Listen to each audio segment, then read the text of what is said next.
We can open up to questions in the audience. So, Michelle, why don't you go on? You got one? Yes, sir. And please identify yourself and speak in the mic. Sorry, I know I talked too long. Hi, Andrew. Can you hear me? Sorry. Is that on? Yes. Okay. I can hear you. Andrew Costi, Home Care Association of New York State. And I'll ask a healthcare question. I'm not sure if you could answer this, but you mentioned about one of the Medicaid redesign key proposals that was adopted was sort of a $640 million savings that the healthcare provider had to come up with. And I may have heard you correctly, but something about you'll be looking monthly at what those figures look like and to see whether or not.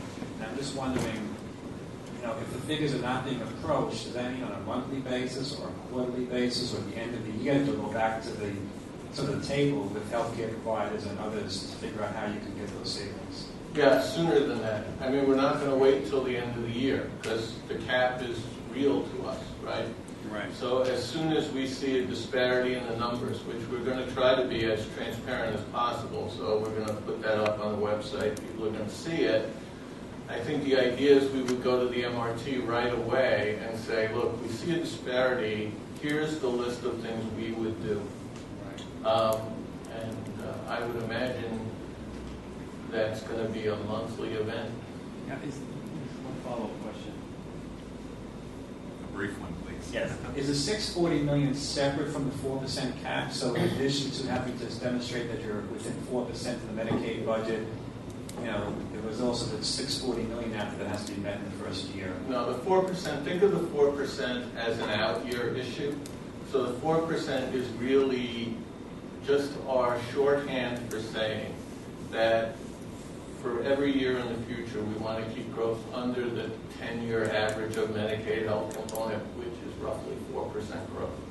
So that's really not in addition in the current year. The issue in the current year is there's $15.2 billion to spend. We have to get that 640 to make sure we hit the 15.2.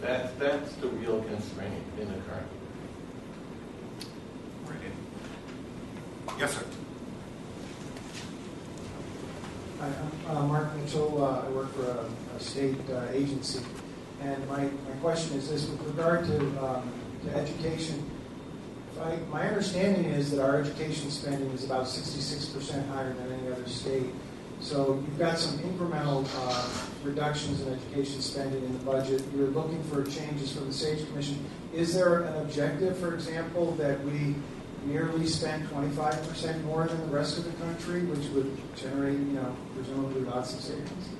Yeah, it's a good question. I think the governor's objective, if you ask him that, is that we get performance for what we're paying for. So if we're always, I think, going to be, because of cost conditions, because of where we are in the country, because of the demands of our residents, we're always going to spend more on things like education, I think, than other states. I think two things. One, let's make sure that our growth is controlled. And so that's the whole idea of the personal income piece. And then second, let's make sure we get what we're paying for. So I think the other thing the governor did this year, which I did not allude to, is he set aside $500 million, which will get spent over multiple years, to reward those school districts that improve their performance the most, and those school districts that cut the most waste out of their admin. So there's two pots, $250 for both. So I think it's more controlling growth over time. And if you control growth over time, we'll probably fall closer to that. We'll get away from that 66%. But also it's making sure you get performance for that money, which I think now that we think we've got the fiscal under control a little bit, the question is now what do we do to make sure we're getting performance for the dollars we're spending? E.J. McMahon, Empire Center, Manhattan Institute. E.J. McMahon, Manhattan Institute, Empire Center. The draws chart kind of dramatically showed how you changed the out-year projections on the budget gaps. So I guess next year's budget gap, for instance, is 2.5, is it? Yeah. But you've also kind of redefined and sharpened the focus on what the gap actually is. you also mentioned that you've got these 2-year appropriations with statutory caps for school aid and Medicaid. The quick math would seem to indicate that if you spend as much more, if you spend the second year of the Medicaid and school aid, add in the imputed growth in debt service and fringe, you're not left with that much to cut $2.5 billion from. So while you're kind of maybe within not quite face to face with structural budget gap, the structural budget balance, but maybe like seeing it across a wide bay, maybe, I don't know. But I'm just trying to, it still seems that you have a degree of difficulty ahead of you, given what you seem to have wired in. Yeah. No, that's a great question. I think we do. And I think that's why maybe we see the lighthouse. But I think it is true, and I think that's, if people think we're done with agency operations, that's why I keep saying we're not. I mean, we're going to have to find further efficiencies. But I think the concept now is, I'm always amazed by this because it seems like 4 years to me. The governor's been in office for 4 months. So a lot of his ideas are about how you do reasonable consolidations without diminishing the kind of services we really should be providing. Are we closing the right facilities? Are we doing the downsizing the way we should be doing it? So I think we recognize $2.5 billion is going to be still a very big effort. It's going to have to be done largely on the state outside, but also in other local assistance areas. We may have to do what we have done with school aid and Medicaid, where we find reasonable parameters for growth. We have very rapidly growing programs. I know you guys know about most of this, so I won't drone on. We have early intervention programs, for example. It grows by double digits. We have other programs. That's not to say we shouldn't be providing those services. We should, but we got to get growth under control. So yeah, we know we have a tough job ahead. Yes, sir. Ken Bond, I'm a partner at Squire Sanders and Dempsey. I'm a municipal bond attorney, and I'm sad to see that the debt service growth is going down. But just wait. It's just good rates. Okay.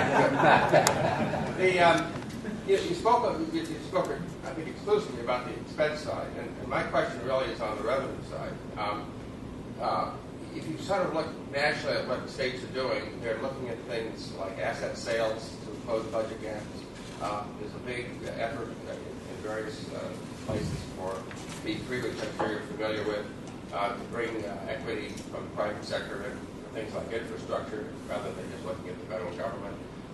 And much of the things you're talking about suggests maybe that state employment is going to go down, which suggests that there will be fewer people working in the state unless the private sector is somehow revitalized. I actually had a conference over in Cooperstown with the Economic Development Council, and they're scratching our heads about economic development in the state, which not that it's a worthwhile program, and it is. But what can you say about the revenue side of the budget, things like asset sale, P3, alternative methods of financing, getting rid of the Wicks law, et cetera, et cetera? You just stuck that one in at the end. My favorite. Look, I think very generically on the revenue side, the governor believes taxes are too high in New York. So I think just generically, I don't think you're going to see in the near future any big, increases in our main revenue sources. But that really wasn't your question. You were talking about asset sales and P3. Yeah, the governor is very interested in things like P3. Look, we have some bridges to build in the state, for example. We have infrastructure needs. We have things we have to do to promote economic development. And the conversation I had with the governor immediately after the budget was done, and I mean literally after, was his discussion with senior staff was, that's done, now we're doing economic development. So that's a very important focus that he has. And I think he thinks, for example, things like the property tax cap, which a lot of people have different views on, but to him, the main reason is that it's an economic development issue for him.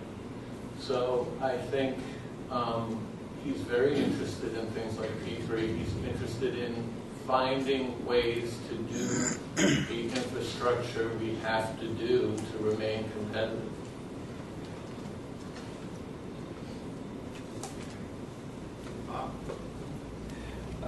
Bob, you did talk somewhat in your presentation, emphasize the importance of the effective spending caps in education and Medicaid that are now in permanent law or statutes, can be changed. But could you talk about the interplay of those elements and the the long-standing provisions in terms of the governor's and the legislature's budget powers? Where are we now? We've had a lot of thought and debate about this over recent years, including a proposed constitutional amendment.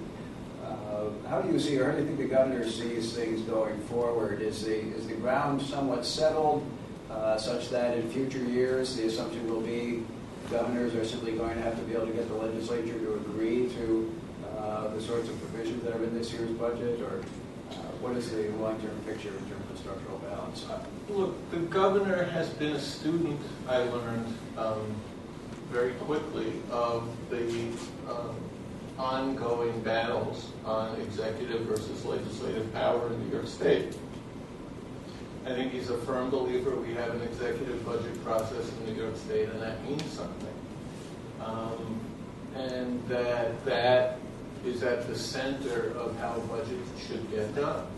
At the same time, I think he understands that the legislature has a role in the process. So I think this year he kind of saw his philosophy play itself out. He was willing to use executive power if he had to use it, but I think he felt that the better solution was an agreement with the legislature. So I think a lot of what we did in the budget was pushing executive power. We did it, we thought, in a reasonable and constitutional way. We did it in consultation with the legislature. And I think in the end came to a kind of fundamental agreement about how the budget should be handled. I think these things can change year to year, but I don't see his philosophy changing about his view of how the budget should unfold. You appear to have accomplished what a lot of observers of budgets, like to think is a good thing, meaning looking out multiple years and imposing some discipline in the out years. As you know, a year ago, Lieutenant Governor Ravitch put forth a proposal that created one legal structure that might have institutionalized longer-term planning. You appear to have accomplished it either through executive power or persuasion with the legislature. Do you have any sense that you would try to institutionalize it so that it's not dependent on individual personalities? I think the governor was interested in the whole question of what happens if you get to the middle of the year and you have a problem, and what powers should the executive have in those instances, and that was part of how I think Dick was thinking about the former lieutenant governor, who is a friend of mine, and I think about a lot of the guidance he gave me. So I think he was interested in those pieces of what the lieutenant governor had worked on. I think as he kind of saw the budget battle firming up, I think he saw, didn't want to go down that kind of more formalist route, and wanted to see, again, I think as a student of the executive budget process, wanted to use the process that he had at hand. And so, but I think we may come back to some of the elements that, Dick was talking about. It's Jim. Jim Folane, Rockefeller Institute. So your forecast rests unavoidably on a lot of assumptions. Sure. Assume you had your own larger research group. and you wanted to do some research on assumptions that were particularly you're concerned about. And for example, the one that struck me today was the 4% Medicare or healthcare costs based upon a 10-year average and a national CPI. That strikes me as very simplistic. So, what are there some other areas that come to your mind where, boy, I wish I had better information to help me make those forecasts? We don't probably have time for me to list them out for you, but in all areas. I mean, we do have a lot of horsepower at the budget division and folks that spend a lot of time thinking about these things. I think Medicaid, you're right, is very simplistic, but I think that one was almost on purpose simplistic. But I think we spend a lot of time thinking through our assumptions, but it's in all areas of spending. It goes from the very small, or you would not think relevant, something as simple. We have an economics group. They spend a lot of time thinking about things like price of food and the price of fuel, because we spend a lot of money on cabbages and we spend a lot of money on fuel for police cars and things like that. So we have assumptions throughout the budget, both on the spending side and on the revenue side. Those things like capital gains forecast, for example, those are very difficult with a lot of volatility that we spend a lot of time on. And we reach out a lot to outside folks to ask their opinions. And what I have found, quite honestly, surprising, so I'm glad you asked the question, is, people are very, when we go out and ask outside people that question, the first thing they want to know is how much money we're going to give them for it. Right? So I think it ends up being a case where we do spend some money on that going to outside folks when we think we really need it. But we have developed, I think, a very competent staff internally that tries to, that helps us in that area. But we're always looking for more and better help on the assumptions, which are all over the budget. Even something like debt service, someone mentioned that before. We have to think about how much rates are going to be, when rates are going to change. When's a better time for us to be in the market? Now we have constraints on when we do that because we have to, get out. We have to get money, so sometimes we're constrained. But we have, we deal with assumption and estimate on a daily basis, every day. Yes. Matt. Talk loud enough. Oh, okay. Want me to use this? Go ahead. P3s. It's my understanding. Could you identify yourself, sir? Tom Citrino from the Public Employees Federation. Okay.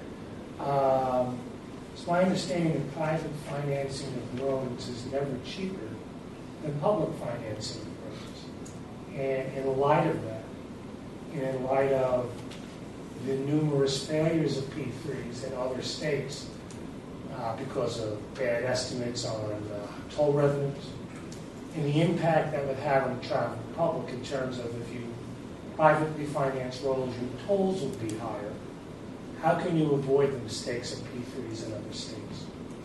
Yeah, it's a great question. Tom, by the way, who asked that very objectively, is like the first person when I said I moved to Albany in '78 was like the first person I knew. It's a good question, Tom. So I don't think we think that P3 is a panacea, and I don't think you can think that. I mean, right, you're not going to have a $30 toll on a bridge, and I think in some of these P3 kind of scenarios, that's what you'd end up with, and, it ends up then being a question about what the private versus the public rate of return should be for public infrastructure. I think we get that.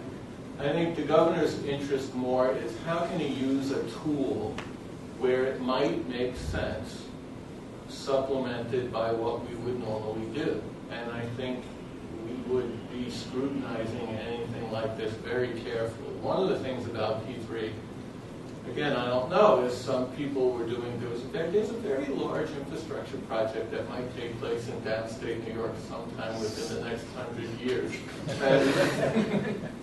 And, you know, some of the estimates on rate of return, you know, for a P3 project were as high as 20%. You know, I can tell you from personal experience, if you went to this governor and said, you know, we can do this with P3 and the rate of return to the private investors is 20%, you'd probably be lucky he'd only throw you out of the second floor. I mean, you know, we're not going to do things, I think, like that. But I think he doesn't want to rule anything out. So if there was a way to supplement a public project with P3 that made sense, he won't entertain that. Yes. Bob Scarmelli, now private consultant to formerly chief demographer. Different factor that you haven't talked about. New York State's population growth is among the slowest in the nation. Continued brain drain, loss of that most highly productive portion of the population, dollars that go with it. Does the demographic side of those sort of impacts come into the conversation? Is that one of those risks that you are certainly looking at, the possibility of changing revenue forecasts or costs? Well, not to mention the aging. No, true. And by the way, Bob knows this stuff better than anybody in the room, so I don't know why he's asking me the question. The thing that worries me is if the census numbers for New York for 2000 to 2010 are right. I mean, you know, it says that the school-age population in New York over the past 10 years declined by 10%. Well, then why has school aid been growing by, you know, X percent at the same time? I know that's a simplistic way to look at it, so I don't want the nicer guys to get mad at me. But it seems to me we do have demographic issues which are very important, and school-age population is one of them. I mean, we have declining school population in 50–60% of our districts. And so, you know, what do we do over time? But to the bigger part of your question, I think, is again gets back to economic development. And again, I think that's a big concern of the governor. I think you're going to see some announcements in the next few weeks about regional councils, which the governor is very, very, very focused on starting to make sure that we focus, especially in upstate New York, but not just upstate New York, on economic development. And economic trends are a key concern.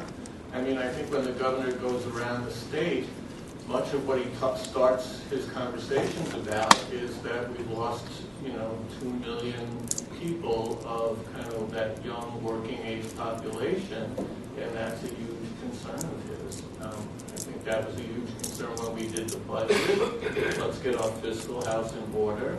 But now step 2 is, well, how do we make the environment good for economic development in New York State? I think those demographic trends are certainly something that he's looking at, we're looking at. But the school age, that's just one of many that's troubling. You're right, you have senior population, you have all of the other issues that we're going to have to face, not just for the next year, but for the ongoing.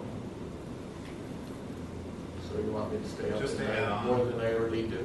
Okay, just to add on to that, I wonder if you might address the question of what are the implications, or if you've looked at it, of the aging of the workforce, either in the state or at the local level. On the one hand, there are more retirees. On the other hand, you can replace expensive workers with perhaps less expensive workers.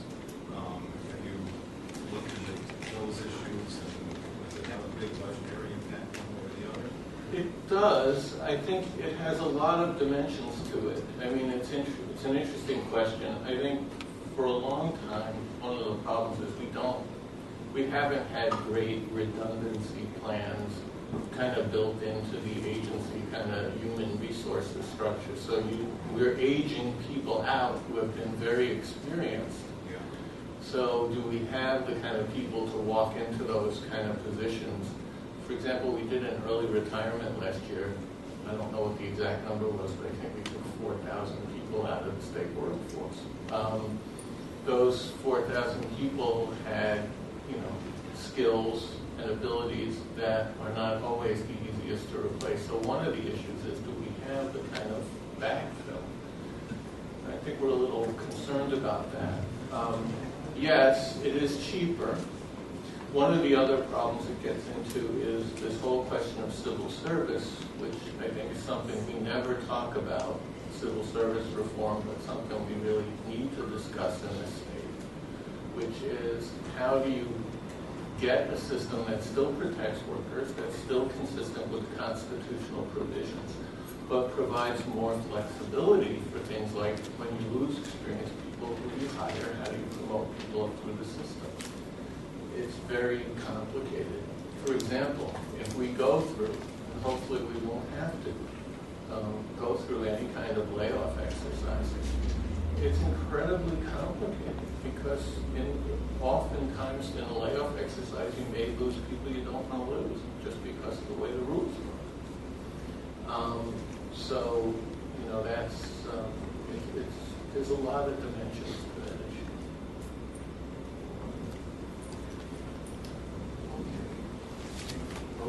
So thank you very much, Bob.